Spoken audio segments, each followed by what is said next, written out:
On my 28th birthday, I found out from Facebook that my family threw a surprise party for my sister.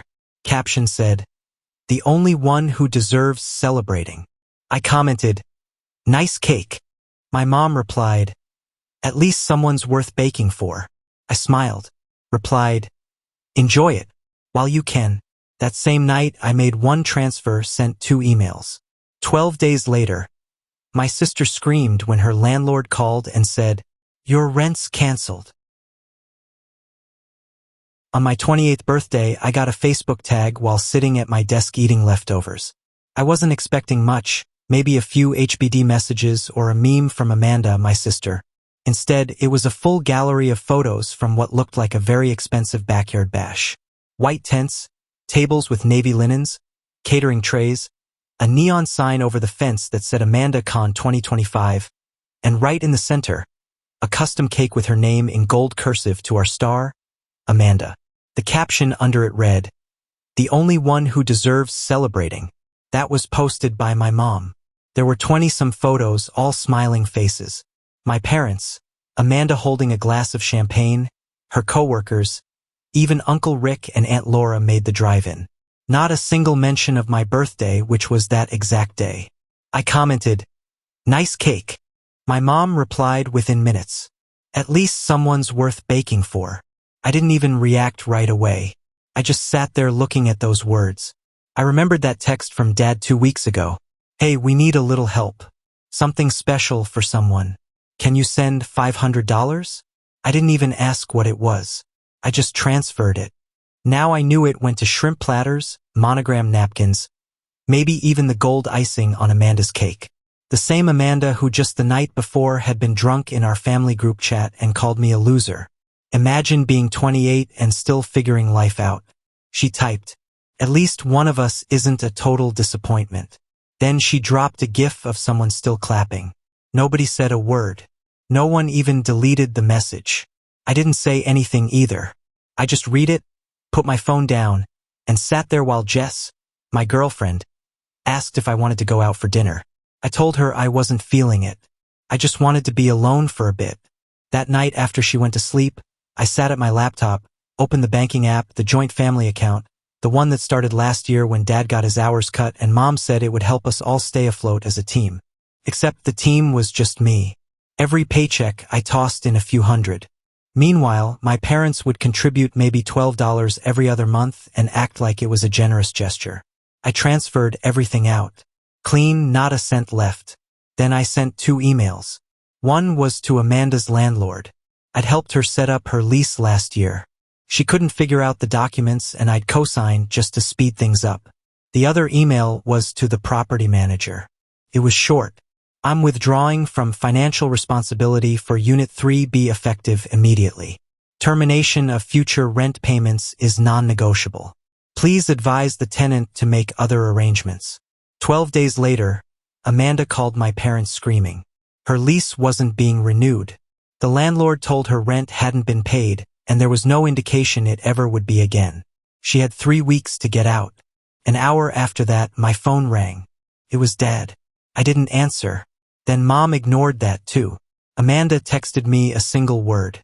"Why?" I smiled and closed the chat. "Because you drank champagne on my birthday.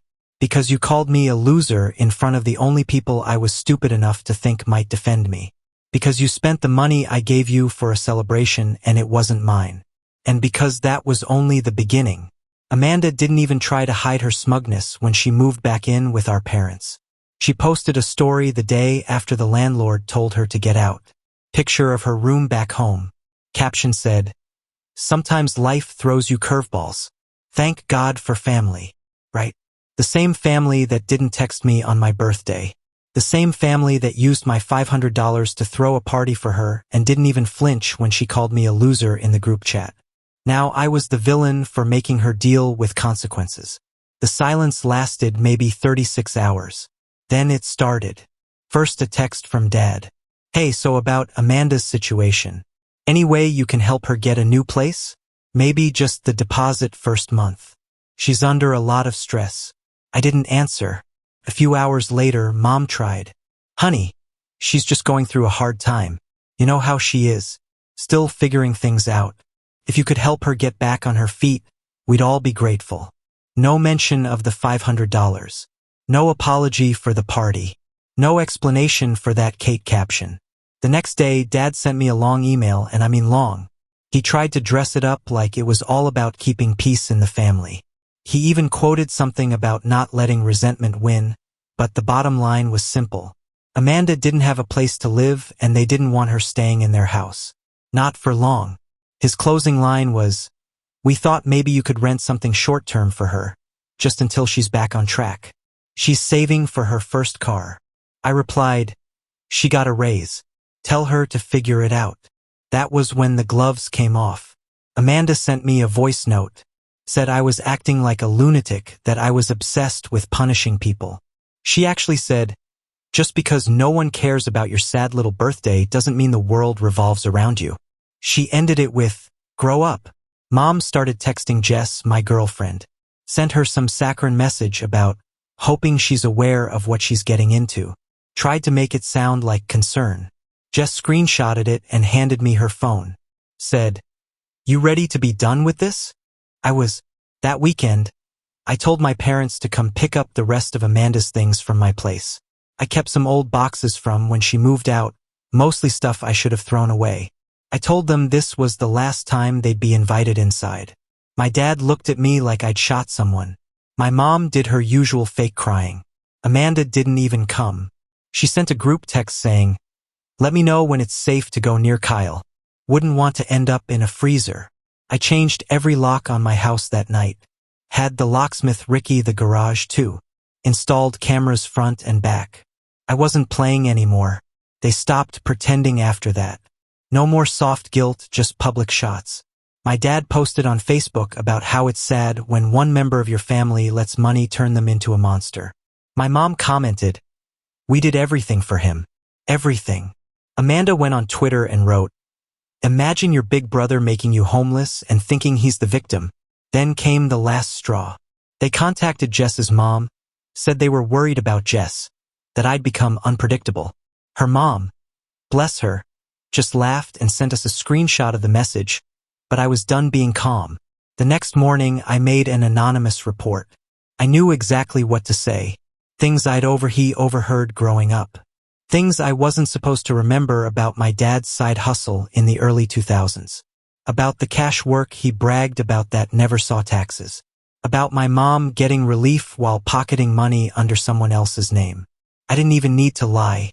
Just pushed a few buttons. Gave them something to look into. 2 days later, a car showed up at their house. Not unmarked, not subtle. My parents told the police I was delusional, that I was mentally unstable. My mom said I was inventing stories out of spite. The next day, I blocked all their numbers, changed my email, shut down every way they could reach me. But I wasn't done. I had one more move to make, one that involved the money they still owed me. For months of Amanda's rent, I paid out of pocket nearly $5,000. They thought I'd forget. I filed the lawsuit the following Tuesday. I didn't file the lawsuit to win. I filed it so they'd have to show up. It was small claims, $5,000 even for Amanda's rent for months' worth, all documented. I had the bank transfers, the signed lease agreement, even screenshots from when Mom texted, "Thank you for helping your sister out. She really needed that." They ignored the first notice. I expected that, but when the second one came and Amanda texted me, "You've got to be king kidding me," I knew it hit. She sent another message 2 hours later. "You don't need that money. You're just bitter." No denial, no apology, just another reason why I was the villain. At the preliminary hearing, only Amanda showed up. No lawyer, just her with a folder she clearly printed the night before. She tried to say it was a gift that I offered to help and was now just using it against her. The judge asked if there was any written agreement. I said, "No, just text messages and a bank record of me covering the rent in full each month." Amanda tried to cry, said I was destroying the family. The judge asked her one question. "Did he ever say the payments were gifts?" She said, "He didn't say anything." Judgment in my favor. $5,000 plus a $110 filing fee. She didn't look at me as she left. Just slammed the door on her way out of the courtroom. I didn't see my parents after that, but I heard from them. They messaged Jess again, told her she should be ashamed to stay with someone who ruins his own sister's life. Jess blocked them this time. She was over it. The part they didn't realize. I still had the receipts, not just the literal ones, the digital ones. All the private crap they'd thrown at me in DMs, family chats, emails over the years, the things they said behind each other's backs, things they thought I'd forget. I put together a neat little file. Nothing criminal, nothing illegal, just the worst of who they were. Their hypocrisy, their arrogance, the way they weaponized kindness and called it love. I sent it to everyone they knew, every friend they bragged to, every coworker, every aunt, uncle, cousin. I sent it anonymously from a burner email just titled "Thought You Should Know." By the end of the week, Amanda had deleted all her socials. My dad made his Facebook private. My mom stopped posting completely. The silence was deafening. They say family is everything. They never said what happens when you stop playing alone. But I wasn't done. Not yet. A week after the emails went out, the fallout started leaking back to me in bits. My cousin Becca sent a single message. Holy, that was it. I didn't even ask what she was talking about. I just replied. Took long enough. By then, Amanda had already nuked her social media. Instagram gone, Facebook wiped, LinkedIn frozen. She always said her online presence was her brand. I guess she didn't like what people were seeing. The burner email had done its job. The file I sent included screenshots from the last 5 years, conversations, DMs, emails, and the text I saved from when Amanda borrowed money from 5 different relatives and never paid any of them back. Mom's manipulative guilt trips. Dad's rants about coworkers and those people on welfare while secretly collecting cash for under-the-table jobs. It was all real. All their own words. I hadn't even included everything, just the highlights, the pattern. Turns out people pay attention when the Golden family crumbles. Aunt Carol stopped liking Amanda's posts even before they disappeared. Someone from Amanda's job messaged me anonymously through Reddit and asked if what I posted was true. I didn't answer. I didn't have to. That silence from my parents didn't last. First, my mom showed up at my house. Didn't call, didn't knock, just stood at the door like I owed her something. I watched her on the camera feed. She looked smaller than usual. Maybe it was the absence of control. She left a note in my mailbox. It said, "This has gone too far. You've made your point. We are still your family." I didn't read the rest. I threw it out. 2 days later, my dad tried calling from a new number. Left a voicemail like we were reconnecting after a misunderstanding. He said he forgave me, that families go through things, that at the end of the day you're still our son. He paused, then added, "We can fix this, Kyle. Just stop what you're doing." And that was it. That was the real problem. Not that I'd done anything wrong, just that I stopped playing my part. I wasn't fixing things anymore. I wasn't covering rent or filling the silence with apologies or pretending Amanda's cruelty was just her way. I didn't burn the bridge. I just stopped holding it up. So I kept going. I reached out to a girl Amanda used to live with, Sophie. Back in college, Amanda bailed on their lease and blamed the whole thing on her. I'd remembered the drama. Sophie had posted about it on Facebook once, but it vanished the next day. Probably one of Mom's clean-up calls. I found her email, told her I was sharing stories, told her there were more people listening now. She replied in under 10 minutes, said she still had the screenshots, still had the emails from the landlord, said Amanda cost her $2,000 in damages and killed her credit for a year. I gave her a platform. I started a subreddit, private at first, then public. I titled it r/thegoldenchildfiles. I posted one story a day. Not mine at first, just Sophie's, then a cousin's, then someone Amanda used to work with. The thing grew fast. People who never met Amanda saw pieces of their own lives in it. The scapegoats, the forgotten siblings, the ones who did everything right and still got blamed for the fire. Amanda's name was never used directly, but everyone who knew her knew. Someone from her office messaged me on Reddit. Said people were whispering. She was coming in late, snapping at coworkers. HR had to pull her aside. I didn't even post that. Just saved the message. I didn't need to twist the knife. I just let it sit there. Then I got an email from a law office. Subject: cease and desist. They didn't even use my full name. Just a vague threat about defamation, reputational harm, and unlawful digital harassment. I printed it, framed it, hung it in the hallway near the door. The caption underneath reads, "Exhiba. When the truth hurts, I wasn't done. Not even close." The cease and desist didn't scare me. It didn't even piss me off. It just made me laugh. These were the same people who taught me that life was a game of appearances. That what mattered most wasn't being good, but looking good. The same parents who told me to keep my mouth shut when Amanda got caught stealing in high school because it would ruin her college applications. The same ones who smiled through every holiday while quietly reminding me to let her have the spotlight. Just this once, I learned manipulation from experts. I just never used it until now. The subreddit took off. People were messaging me daily with their own stories, not just about Amanda, but about their own families, their own golden siblings. It became a place for the forgotten to finally speak. I started moderating it less as a revenge platform and more like a support group. But every few days, I drop a little gem, something from my vault. Nothing fake, nothing exaggerated, just a new angle to show what it felt like growing up as a shadow in your own house. It wasn't all public.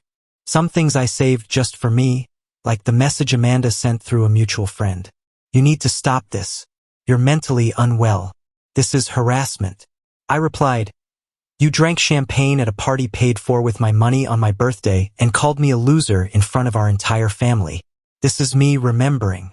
She didn't respond. Then my parents started showing cracks and Carol told me at a family gathering, which I obviously didn't attend, that my dad sat in the corner drinking bourbon and muttering about legal trouble. My mom apparently cried when someone brought up my name, claimed I was brainwashed by Jess. That was their new theory, that Jess had turned me against them. So they went after her. They messaged her job anonymously, said she was living with someone dangerous and that they might want to review her associations. Cowards didn't even have the guts to use a name. Just vague nonsense, hoping to stir up something. But they picked the wrong woman. Jess walked straight into her supervisor's office, showed them the email, explained everything. They backed her without hesitation, even offered to help report the harassment. She sent them a reply from her work address. "Thanks for the concern. He's doing great. You should try it sometime." After that, I was done with subtle. I pulled my last file, the one I'd saved from years ago. My mom's side hustle fake invoices she used to run under a consulting company that never existed. They weren't even good fakes. I still had the Excel templates on my old laptop. She'd used my printer to make copies.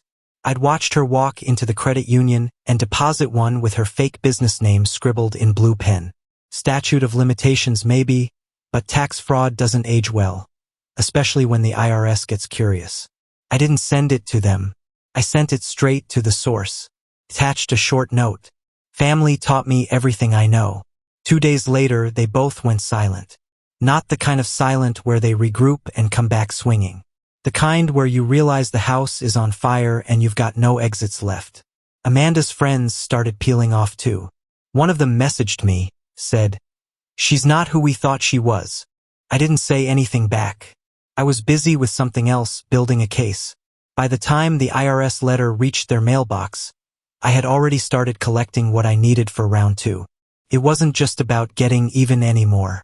It was about letting them sit in the mess they built the same way I had to for years. While they made excuses for Amanda, while they made me the backup plan for every bad decision, while they sucked me dry and called it support. The house they lived in, half of it was mine. Grandpa left it in both our names, probably thinking we'd share it or sell it someday. My dad promised to take care of the paperwork, and I let him. I was 22 when Grandpa died. I didn't know how things worked. A few months ago, I pulled the deed.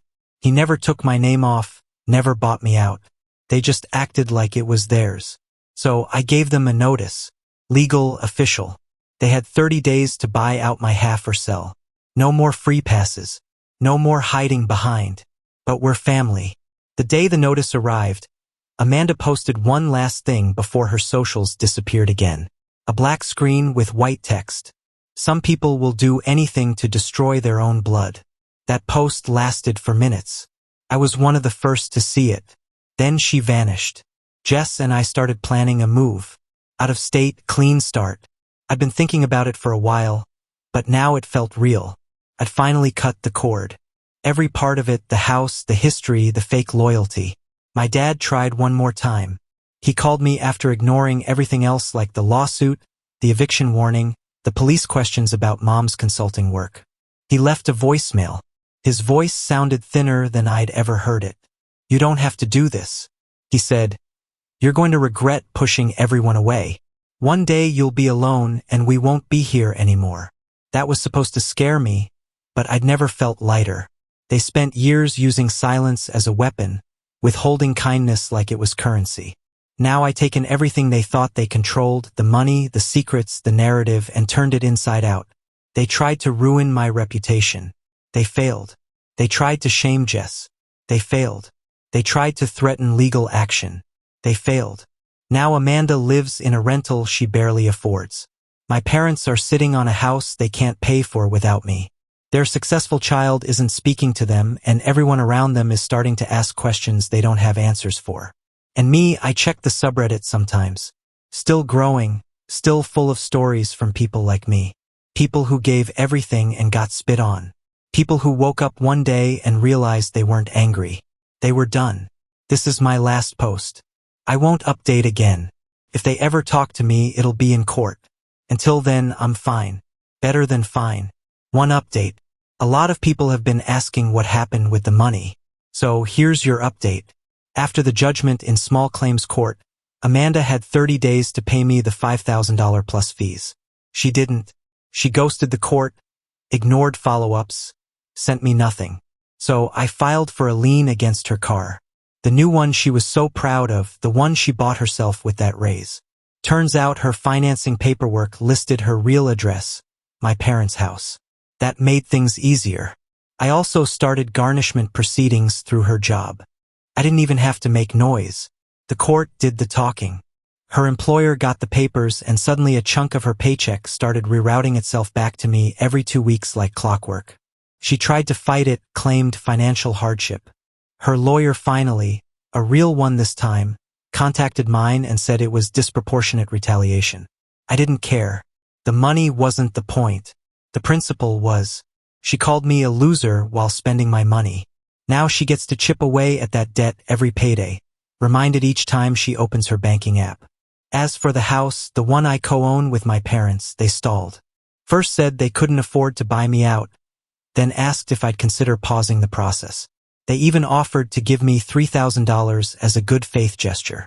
That offer came in the form of a typed letter with signatures. I framed that 1-2 right next to the cease and desist. So I went ahead with a forced sale.